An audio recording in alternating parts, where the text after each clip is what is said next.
The Articles of Confederation reflected the experiences of the colonists under British control and their inherent mistrust of tyrannical governments. The colonists had just rebelled against Great Britain because of the restriction, regulations, and taxes placed upon them by Britain. They did not want to replace the large centralized authority of Great Britain with one in the United States. Americans, even from the earliest settlers, came to escape persecution and look for a better life. They left Europe because the governments would not allow them to practice their religion freely or limited their economic opportunity. They feared creating a tyrannical government in the United States that would do the same. They created the Articles of Confederation to be weak to prevent a new tyrannical government. Centralized control refers to the actions of the government coming from a particular group or person.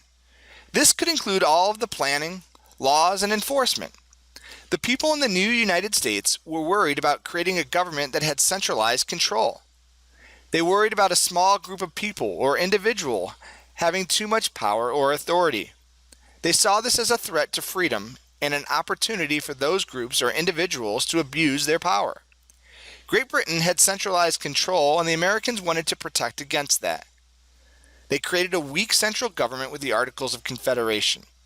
States kept most of the power under the Articles of Confederation to prevent centralized control. Great Britain was ruled by a king when the United States were colonies. Throughout history, the King of England had immense power and would often abuse this power. The newly independent United States of America wanted to protect themselves from the power and abuse of a king. The Articles of Confederation were created to be weak so that one person could not be abusive of power over the new states.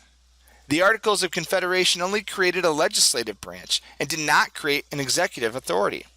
This helped to ensure that one person would not become too powerful. The Articles of Confederation created a weak central or federal government by giving most of the power to the states. The United States was originally organized as a weak confederation or alliance of the states.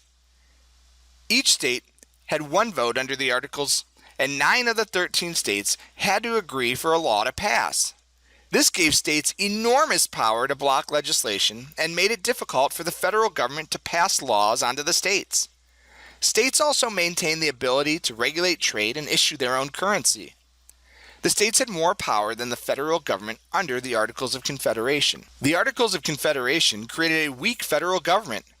Powers were deliberately denied to the federal government to prevent them from becoming too powerful and abusing their power like Great Britain had during the colonial days.